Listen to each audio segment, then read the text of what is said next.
Comme promis à certains, je suis au coin du feu parce que la saison le permet enfin.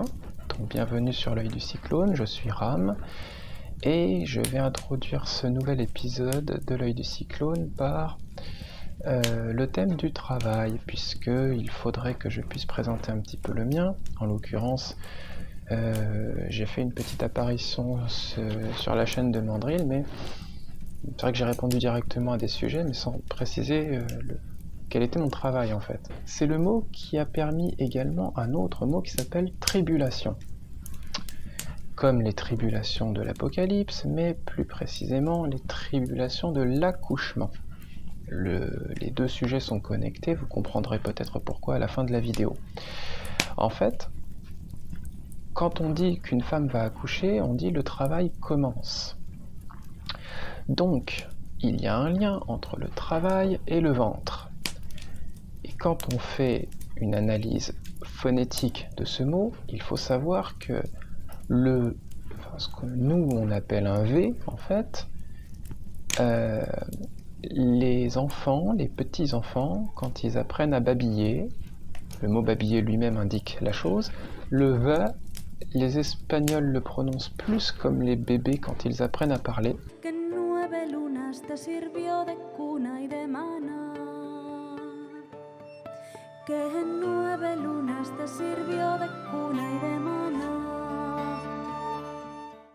C'est ce qui donne le B, en fait. Ça se fait avec les lèvres, c'est la buccale. Du coup, quand on dit travail ou travail, on a l'indication qu'en fait, tripe, ce qui est dans le ventre, les tripes, et trave, comme traverser, puisque c'est ce que fait un enfant quand il arrive au monde, en fait. Il traverse sa mère, ou plutôt il rejoint le monde des hommes.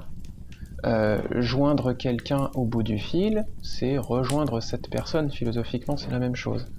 Un joint, c'est ce qui fait la jonction. La jonction, c'est un union, c'est un lien, c'est un message, puisqu'un message transite d'une personne à une autre. C'est ce qui relie les hommes, relie les individus. Il faut comprendre que la langue des anciens, c'est une petite scène en fait, une scène très simple, très naïve en fait, qui s'est retrouvée comme des fractales à tous les endroits de notre usage linguistique. Mais ça se résume à un événement en fait. Si je reviens sur cette histoire de tripe, donc le fruit des entrailles, c'est ce que la femme met au monde. La trave, ça se dit en latin aussi, je vous laisse regarder le dictionnaire, mais l'architrave, par exemple, en architecture, c'est un linteau, en fait. C'est quelque chose, vous voyez, il y a deux colonnes comme ça, et puis il y a une chose au-dessus qui permet de relier, du coup, papa et maman. Les deux poteaux, c'est ça. C'est comme dans la franc-maçonnerie avec Jacquin et Boz, là, ce sont les deux piliers. Les deux pôles, vous voyez l'idée, du monde. Et pour que ces deux pôles puissent faire tenir l'édifice, il faut une trave, justement. Trave qui donne donc un travers. Et alors regardez bien, ok, vous prenez une équerre, un angle droit, la trave, ou ce qui est de travers, vous allez voir l'idée, c'est que c'est ce qui rejoint ça et ça. C'est-à-dire que vous avez deux mondes qui communiquent pas, en fait, ils ne communiquent que par ce qui est de travers, le biais. Donc, en fait, ce qui est de travers, quelqu'un qui va de travers, c'est quelqu'un qui prend un raccourci ou qui prend un chemin en biais. Pourquoi ? Parce que le biais est la seule chose qui permet de joindre des choses qui, en fait, autrement ne se rencontreraient jamais, si ce n'est à l'angle. D'ailleurs, angle et angel, qui a donné angelos en grec, et les anglais, pour le coup, c'est le messager. Donc, vous voyez, vous avez un angle ici, c'est un message, et vous avez l'inverse de ce message, qui est donc le point d'un côté et la ligne de l'autre. Voilà. Donc ce truc en biais, là, en pente, écoutez bien, si c'est pente, c'est penta, comme en grec qui veut dire 5, et comme je l'avais précisé dans mon ancienne vidéo, le 5, c'est l'étoile. pour des raisons phonétiques et géométriques. À 5 doigts, on fait un pentagone, hein, ou un pentagramme étoilé, pour ceux qui aiment bien les trucs mystico-occultes, et un saint, comme dans 500, c'est un nouveau-né, c'est un enfant, c'est un soleil qui rayonne. Donc là, je fais référence à une autre vidéo. Mais on va aller plus loin que ça. En fait, ce qui a donné trip, to trip, en anglais, c'est le voyage. On dit aussi travel. Donc si c'est un V, c'est un B. Donc tribule, hein, travel et tribule, c'est le voyage. Le voyage de qui? Du petit cosmonaute qui s'est incarné, bien entendu. Pourquoi? Parce que rejoindre une destination, c'est voyager. Et on voyage en caravelle. Vous allez me dire, mais quel est le rapport? Le rapport, il est encore une fois dans le babillage. Si vous avez déjà entendu des petits-enfants quand ils apprennent à parler, le T, hein, le T du taux, et le C, l'enfant ne le sait pas forcément au début, à moins vraiment de distinguer avec les mouvements de la bouche de quelle syllabe il s'agirait. Il ne va pas distinguer l'organe forcément, mais s'il se repère à l'oreille, il va repérer une syllabe sèche, brève, tendue. Et c'est pour ça qu'on entendra cravaille avec la gorge dans la bouche des petits-enfants. Cravaille ou cracopelle pour tractopelle par exemple. C'est ce genre de babillage qui permet de comprendre pourquoi la caravelle, ce qui permet de voyager, était aussi le travail. Et voyager, hein, on sait que les gens qui voyagent sont des gens libres, hein, c'est comme ça qu'ils se nomment, hein, les affranchis, ce qui donne les francs du coup, hein, et la France c'est le pays des affranchis, puisque c'est un pays qui accueille tout le monde en fait, hein, historiquement c'est comme ça et ça l'est encore aujourd'hui.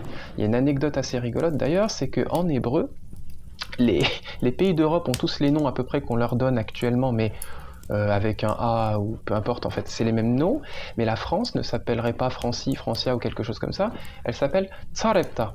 Et ça veut dire quoi en hébreu? Ça veut dire tout simplement le creuset, celui dans lequel on fait fondre les métaux. Il faut le savoir, c'est quand même assez rigolo. Donc la France, ce pays des affranchis, c'est ce qui donne les hommes libres. Ils sont libres parce qu'ils ont voyagé. S'ils ont voyagé, ils se sont teintés un petit peu de tout ce qu'ils ont rencontré. Les voyageurs, les commerçants, ce sont tous ces gens qui sont détestés par les sédentaires, mais qui sont détestés parce qu'ils ont quelque chose que les sédentaires n'ont pas. Et en fait, on retrouve ça du coup dans le fait que le français, la langue des affranchis, du coup, elle s'est constituée comme ça. C'est pour ça que c'est la langue des oiseaux. Hein. Les oiseaux, ils sont libres, hein. Ils migrent. Les oiseaux migrateurs, hein. Ils vont du nord au sud, du sud au nord, selon les saisons. Et donc le français, du coup, c'est une langue qui est faite par des hommes qui ont fonctionné comme ça. On ne se rend pas compte parce que les petits peuples, ils sont sédentaires, mais les élites, donc les rois, les nobles, etc., ce sont tous des cousins aux quatre coins du monde. Et il ne faut pas s'imaginer que ça s'est arrêté à l'Europe, hein. Ils se connaissent sur toute la planète, et depuis la nuit des temps. Et parce qu'ils ont une histoire commune. Il ne faut pas oublier un autre truc aussi, c'est que élite, en vieux français, hein, en fait c'est un participe passé pour l'élection. Hein. Élite, c'est élu. Donc peuple élu, peuple élite, vous voyez l'idée, c'est que de base, dès l'origine, c'est pour ça que De Gaulle, dans son discours, l'avait rappelé. Et certains même redoutaient que les Juifs, jusqu'alors dispersés, mais qui étaient restés ce qu'ils avaient été de tout temps, c'est-à-dire un peuple d'élite, sûr de lui-même et dominateur. Il le savait peut-être pas lui-même, hein, mais il se trouve que la correspondance, elle est linguistique. Le peuple élu d'Israël, du coup, c'est le peuple élite. Parce qu'il est, selon sa propre mythologie, le peuple élu. Élu veut dire choisi, élevé au-dessus du reste. Encore une fois, hein, attention, ça n'a rien à voir avec un jugement. C'est explicatif et descriptif.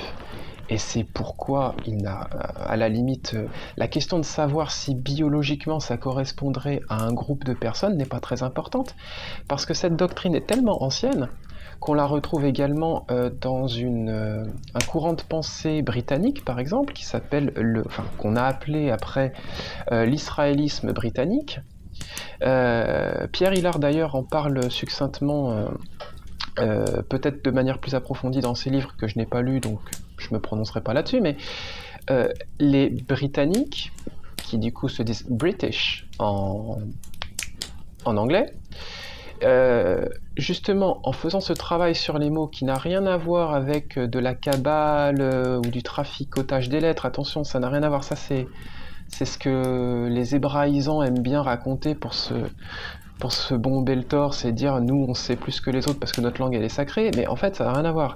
La linguistique, on est obligé de babiller pour comprendre comment ça a dérivé. Je vous laisse vous renseigner sur ce qu'on appelle le proto-indo-européen, qui est c'est une reconstitution en fait, hein. C'est une langue supposée à la racine de toutes les langues parlées à peu près sur le continent, de l'Inde jusqu'en Irlande. Voilà.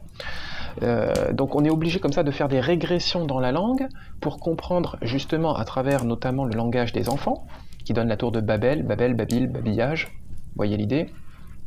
En fait, les enfants, dans une indistinction des origines, ont des événements sonores, visuels autour d'eux, et ils n'ont pas, si vous voulez, le manuel de ce qu'ils doivent extraire et retenir de ce qu'ils entendent ou de ce qu'ils voient. C'est pour ça que ça prend des chemins différents, et c'est comme ça du coup qu'on peut supposer, c'est une légende que je vous raconte, mais que les premiers hommes, il n'est pas spécifié à quel âge ils avaient, puisque c'est un mythe, c'est pas très important à la limite, hein, c'est pas de l'exégèse que je fais, c'est pour vous raconter une histoire qui permet de se figurer ce que ça aurait pu être philosophiquement.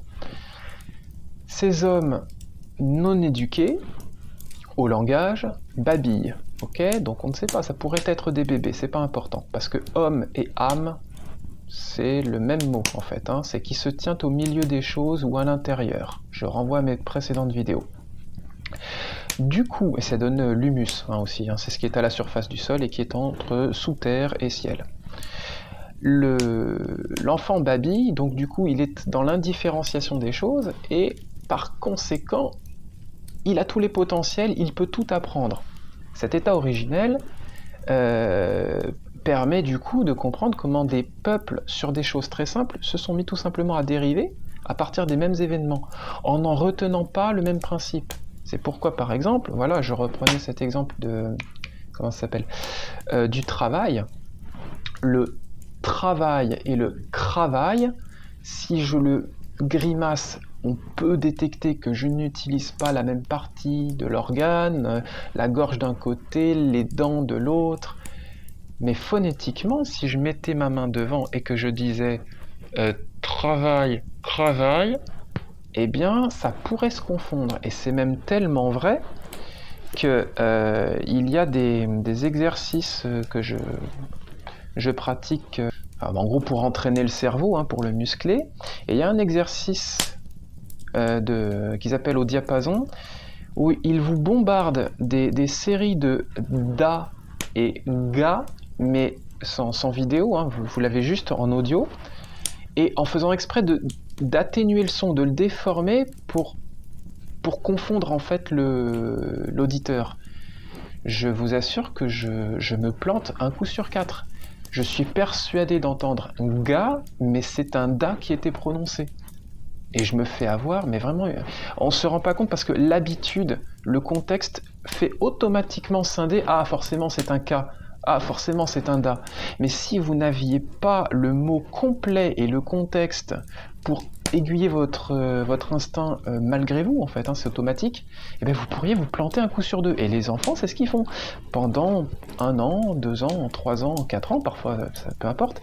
En fait, ils sont dans une confusion des mots, une confusion des syllabes, et ce phénomène-là rappelle que les apparences phonétiques, notamment, sont trompeuses, et c'est ce qui justifie du coup la langue des oiseaux, d'emblée, en fait. Donc n'en déplaise aux trolls, ça n'a rien à voir avec des élucubrations, c'est une connaissance approfondie de la structure du langage qui permet de comprendre pourquoi certains, du coup, utilisent ces biais du langage pour communiquer à plusieurs étages. Hein, il y a plusieurs emplois de cela. Le premier, il est éducatif, c'est-à-dire qu'en fait, on rappelle aux gens qu'ils sont ignorants ou pétris de contradictions ou d'erreurs, en fait, pour rappeler l'humilité des origines, qui est que quand on ne sait rien, et qu'on le sait, eh bien on est capable de tout apprendre. Et là, je renvoie à ma précédente vidéo sur le gris et l'âne. Du coup, il me reste à parler de l'autre. Enfin, j'en ai déjà parlé aussi d'ailleurs. Donc l'autre aspect, c'est profiter de ces biais linguistiques pour faire passer des messages à mots couverts. Ça, c'est l'emploi militaire. Et ça rappelle du coup les fameuses couleurs de l'œuvre alchimique, dont peut-être on a déjà entendu parler, qui sont deux en vérité, le blanc et le rouge. Alors, vous allez me dire, ouais, mais le noir dans l'histoire. Ben, le noir, en fait, c'est ce que vous êtes avant. Donc oui, c'est la troisième couleur par élimination, mais en vérité, cette couleur noire, c'est celle de l'obscurité. Donc on passe de l'obscurité à la lumière, c'est pour ça qu'on passe du noir au blanc, et on aurait pu l'inverser, ce sont des couleurs polarisées, elles vont de pair, c'est pour ça que l'entre-deux c'est le gris. Ce sont les couleurs de Mercure, le lien, hein, l'enfant. Rappelez-vous toujours, l'enfant est celui qui est dans la confusion. La confusion, c'est je ne peux pas choisir entre blanc ou noir. Et c'est donc aussi pour ça que c'est ce qui lie le blanc par rapport au noir, qui sont éternellement antagonistes. L'un va être plein, l'autre va être vide, et inversement. Il n'y a pas de jugement moral là-dedans. Hein. Vous distinguez le noir par rapport au blanc et vous distinguez le blanc par rapport au noir. Cependant, on peut faire remarquer que d'un point de vue de l'expérience humaine, quand on ferme les yeux, on peut dire quand même que c'est noir, parce que noir vient de mûr, comme le mûr ou les mûrs, c'est-à-dire ces petits fruits mûrs ou quand ils sont noirs, ou noirs quand ils sont mûrs, qui font de très bonnes haies défensives, donc des murs. Hein. Vous voyez comment ça fonctionne, les langages des anciens sont d'une apparente naïveté, mais en vérité d'une effroyable pertinence scientifique. Et donc, quand on mure les yeux, eh bien c'est mûr ou noir. Le blanc, à l'inverse, on va pas faire l'étymologie du blanc, mais il y a alba, albi, comme les Alpes, les sommets neigeux, ça brille. Voilà, hein, on va s'arrêter à là, on va pas aller plus loin, mais du coup, entre le noir et le blanc, vous avez le gris, et c'est ce qui différencie l'enfant de l'adulte. Adulte, qui veut dire delta. Adult, ok, en anglais ça se babille un peu mieux, adult, delta. Si c'est un triangle, c'est un feu, le feu c'est rouge. Donc la troisième couleur, ou la deuxième selon le point de départ, c'est le moment où on est adulte. Et qu'est-ce qui différencie l'adulte de l'enfant? C'est que l'adulte est en pleine possession de ses capacités et il va faire. Faire comme le métal faire que l'on fait rougir en le battant. C'est donc pour ça que c'est une couleur également militaire. Et donc, vous avez là l'explication des deux emplois de la langue des oiseaux. Le premier qui est éducatif pour les enfants, c'est-à-dire finalement apprendre à se connaître, hein, apprendre à devenir maître de son potentiel. Bonjour le chien. Et le rouge, c'est l'adulte qui a... Bah alors toi... Non, après. Donc, l'adulte, c'est l'enfant qui a grandi, qui est en pleine capacité de ses... Mais ça suffit! L'adulte, c'est l'enfant qui a pris conscience de son potentiel, qui le connaît et qui va en faire quelque chose. Et faire quelque chose, dans le monde, c'est mener une guerre, en fait. Hein, le djihad des musulmans, ça doit probablement être ça. Parce que dès qu'on est confronté au réel, dès que l'on tente de faire quelque chose de soi-même et du monde, eh bien on rencontre de la résistance. Hein, c'est la règle du jeu. C'est comme ça que ça se passe. Donc le monde va résister plus ou moins fort, selon si on va plus ou moins fort dedans. Hein, le monde étant composé d'eau à 80%, je parle du monde physique, hein, physico-terrestre, que ce soit le corps ou la planète, c'est de l'eau. Et bien, quand vous frappez dedans, vous avez une résistance. Plus vous frappez fort dans de l'eau, plus la résistance est forte. C'est pour ça qu'il y en a qui se brisent le dos en faisant des planches un petit peu mal réceptionnées.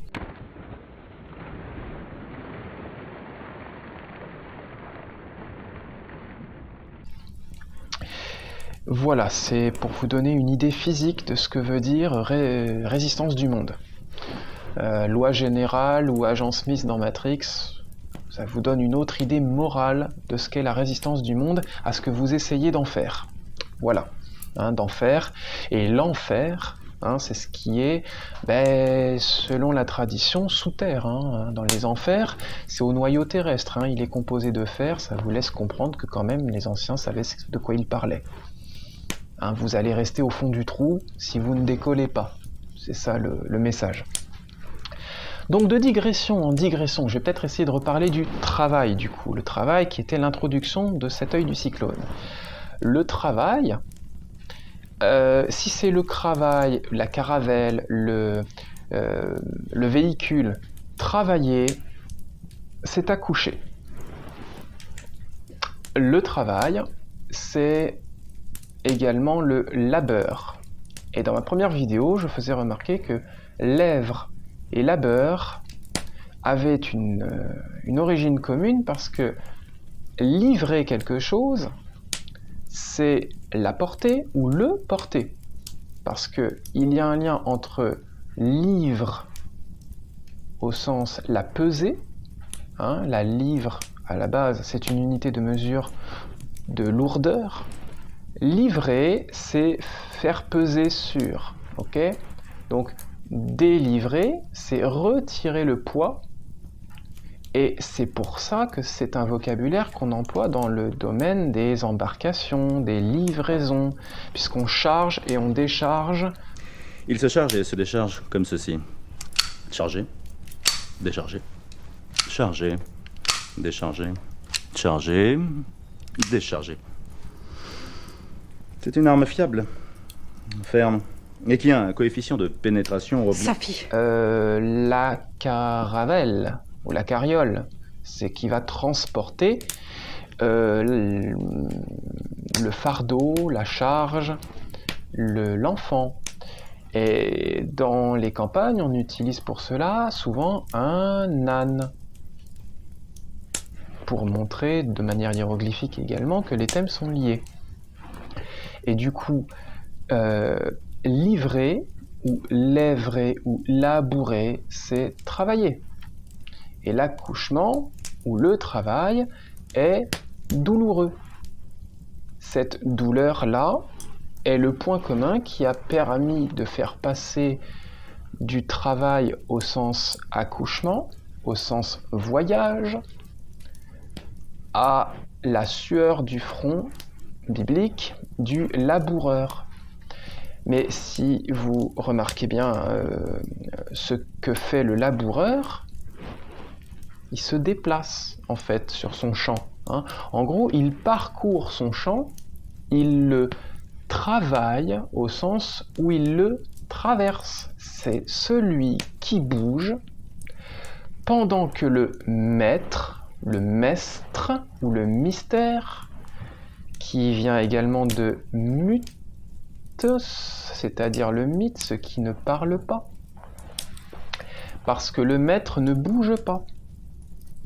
Il y en a un qui est fixe et l'autre qui est mobile. L'un est le soufre, l'autre le mercure, et inversement. Ce sont des polarités universelles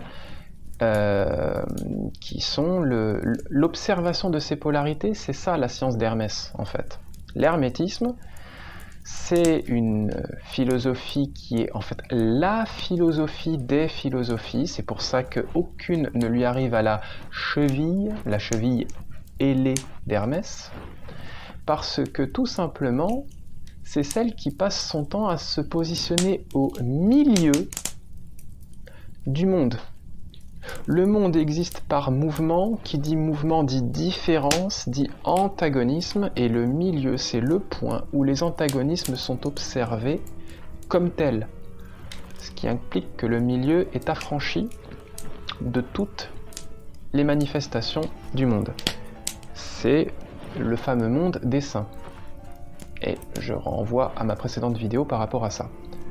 Résultat, et je terminerai là-dessus, être au milieu, middle en anglais, et écoutez bien, métal en français.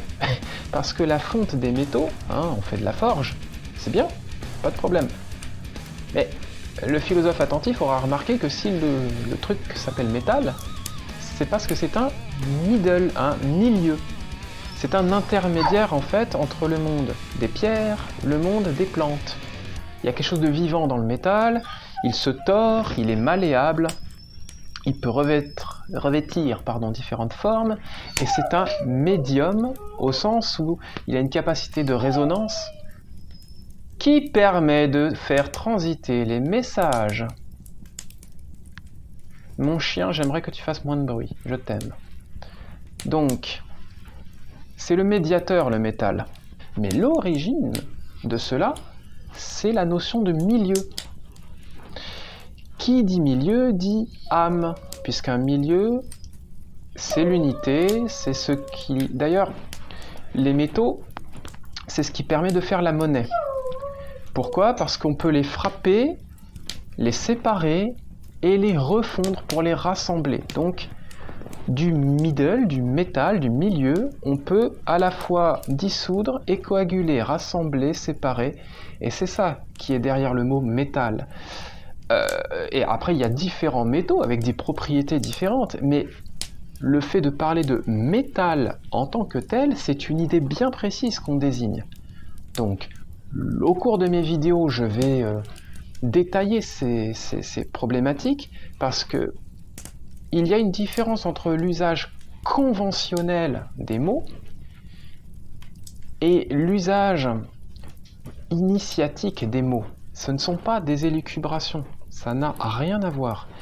Les mots ont une histoire, ont une constitution, c'est pas du hasard, c'est de l'histoire.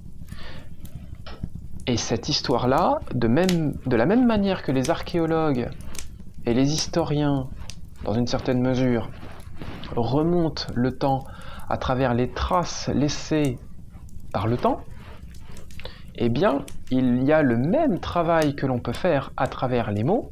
C'est ce que font la plupart des linguistes en cherchant les étymologies. Et la seule différence entre mon travail et ce que l'on peut trouver généralement dans le milieu universitaire, et de qualité, j'entends, je ne m'y oppose pas, ça n'a rien à voir, c'est une dimension supplémentaire qui n'est pas envisagée par les universitaires, dont les codes ont déjà été posés avant qu'ils le pratiquent. En fait, ça crée un carcan mécaniquement, si vous voulez. C'est pas...